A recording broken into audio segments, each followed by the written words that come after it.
October at night? I do. Spoken with the utmost humility, my dear Holmes.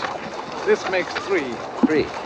These women murdered in Whitechapel. There was that Annie Chapman, you remember? And then there was Polly... Nichols. Polly Nichols, that's right. And now here's a third, as yet unidentified. I haven't got much chance to study the evidence, old man. Nobody's asked me. Police don't know which way to turn.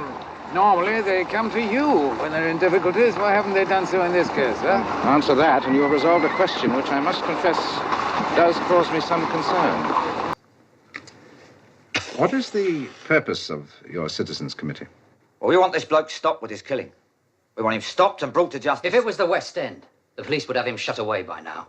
If it was rich women took his fancy in their palaces and not poor women forced on the streets. Look, I'll be straight with you, Mr. Holmes. We've all got shops down in Whitechapel. Well, it's all right if you're on the main road. But if you ain't, well, no one goes off the main road. Not day nor night, they don't.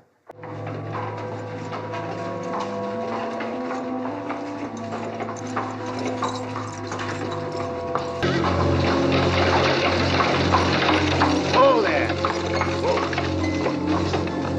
Are you alone? Yes, yes. Come, it's not safe on the streets. Oh, God bless you.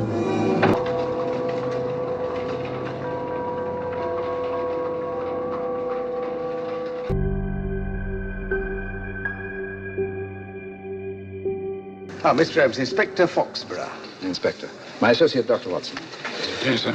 Well, Lestrade, it appears you are having some difficulty with this fellow. Well, if I didn't know it was rubbish, Mr. Holmes, I might be inclined to believe some of the stories they're telling about this bloke. What stories? Oh, people say he's in league with the devil, appears, disappears at will. When people are frightened, they turn to God. When they have no help from him, they look to the devil. Well, not in I believe.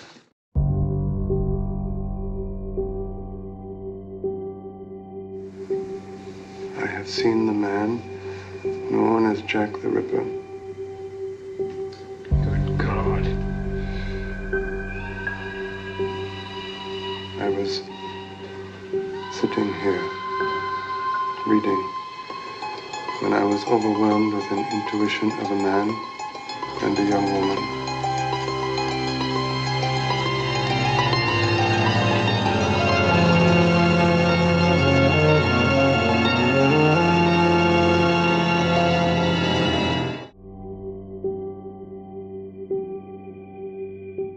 Now, quickly, Watson. Take this down before the plaster absorbs the liquid. Aim for nothing.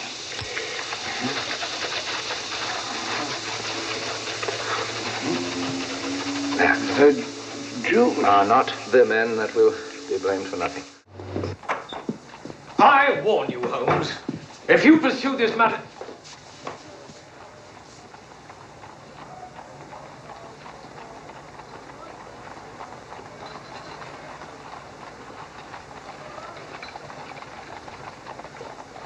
So, what the... Forgive the sleight of hand, Sir Charles. In the pursuit of criminals, one learns their devices.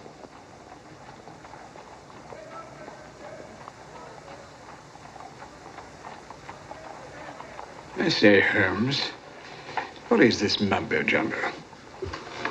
The handshake and the ring, Watson, are archaic rituals preserved by the 33rd degree members of the secret order of Freemasons.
Gentlemen, as you know, the greatest obstacle in proving the authenticity of the occult lies in finding facts. However, if the facts are there, even the most hardened skeptic, provided it has an open mind, must finally acknowledge the actual existence of the supernatural. Do you admit that, Mr. Holmes? Facts are always convincing, Lord Penrose. It's the conclusions drawn from facts that are frequently in error. Yes, in the case of the Hound of the Baskervilles, as well as in the adventure of the Sussex vampire, we found Watson, that... please. Oh, sorry. Well, gentlemen, this time I have facts. Cold facts. Many years ago, 100 to be exact, an apparition appeared at night in the village now called La Mort Rouge. The following morning, 3 people were found dead, their throats torn out, hence the town's rather grim name. Interesting, yes. But facts, no. I hardly think the tales of superstitious peasants can be considered... I haven't finished, Mr. Holmes. La Mort Rouge has again been the scene of these strange and unexplainable occurrences. Unexplainable, that is, from your point of view. I'm afraid, Lord Penrose... quite understandable, Sir John. Lord Penrose is deeply entrenched in his beliefs. That's his privilege. Well, hang it all, Holmes, the fellow was positively rude. Well, shall we see a little overwrought, Watson? I'm leaving immediately.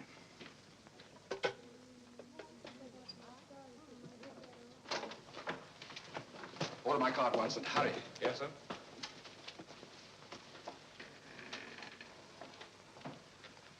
Gentlemen, my wife has just been found dead. Her throat torn out. In exactly the same manner as the sheep.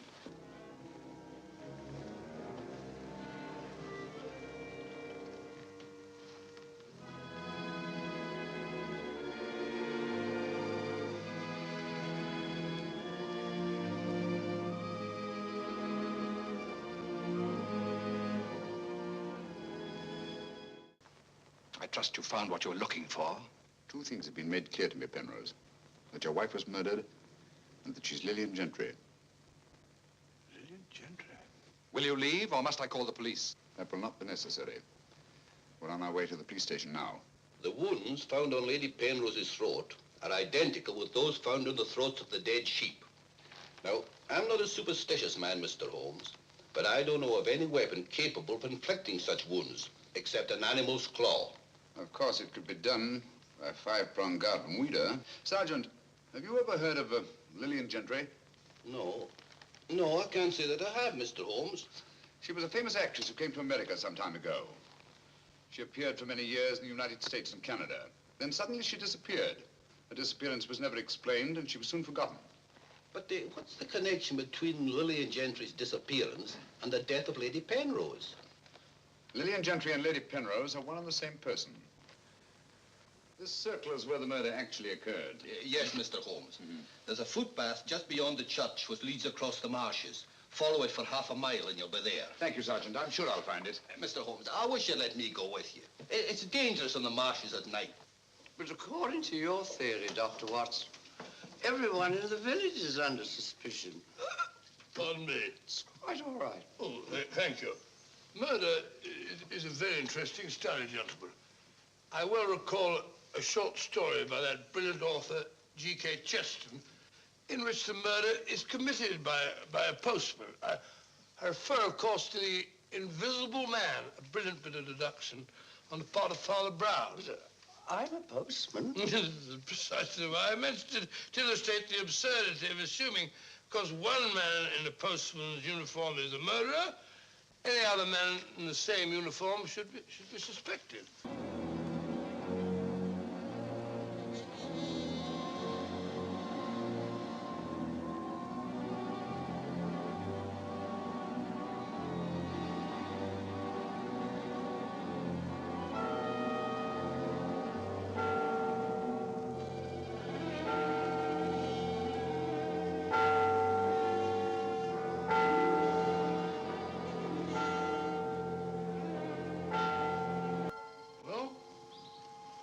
So strange about a church bell ringing. It rang the same time last night.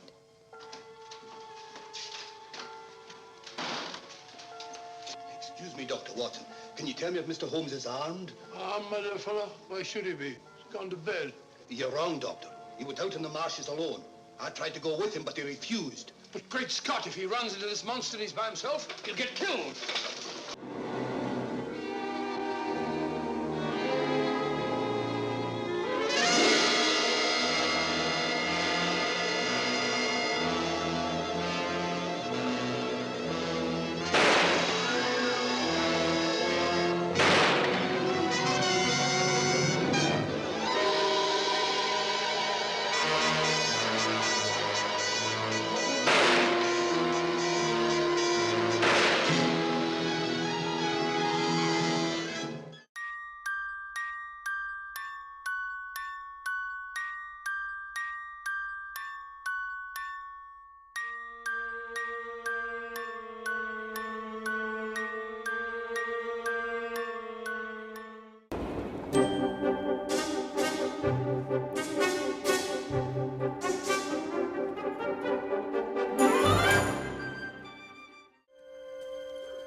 Here we are, Mr. Bobster.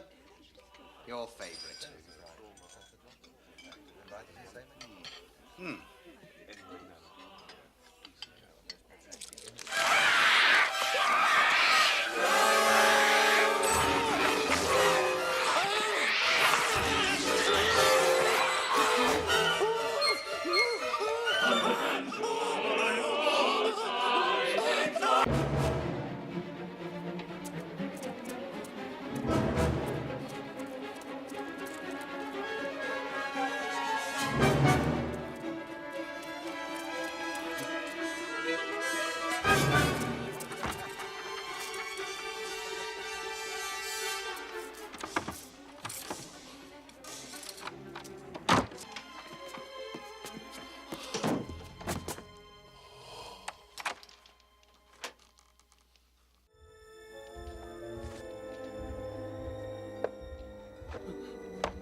It was a cold, snowy day in early December.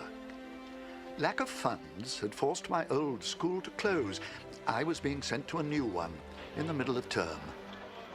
I was accustomed to the open, relaxed expanse of the country, and now I was in the heart of London at the height of the Victorian era. The streets were teeming with every activity imaginable. I was very taken by what I saw.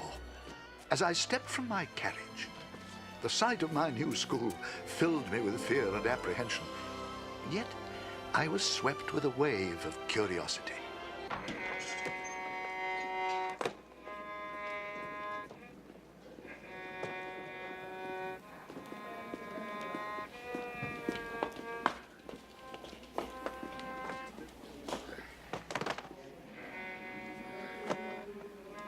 There you are, sir.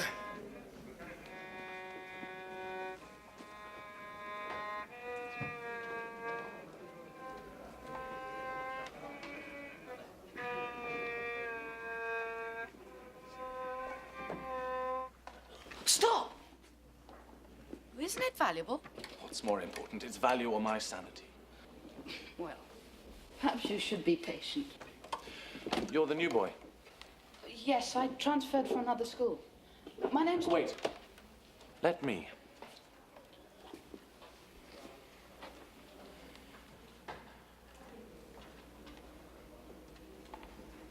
Your name is James Watson. You're from the north of England. Your father is a doctor. You spend a considerable amount of leisure time writing, and you have a particular fondness for custard tarts. Come on, we haven't got all day. Hang on, where are we going? You wouldn't want to miss chemistry class, would you? By the way, what's your name? Holmes. Sherlock Holmes. Amount of light and electricity is liberated again. The result is the production of potash, the alkali oxide of potash, which will be dissolved in the... That was a girl. Brilliant deduction, Watson. But who is she, and what's she doing in a boys' school? Her name's Elizabeth. Following the death of her parents a few years ago, she came to live on school grounds with her uncle, a retired Brompton schoolmaster. Elizabeth! Holmes! I think I've solved all of the problems! Who's that? My uncle. Rupert T. Waxsplatter, retired schoolmaster.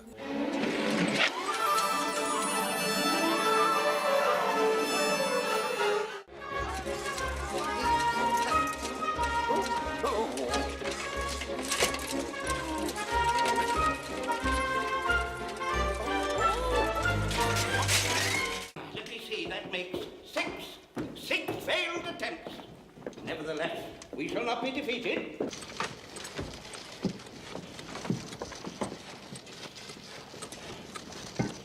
I live here with Uncle. After he retired, the school gave him the attic as a workplace. It's incredible. Spent many happy hours here. He's taught me more than 10 schoolmasters put together.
I've seen things you people wouldn't believe.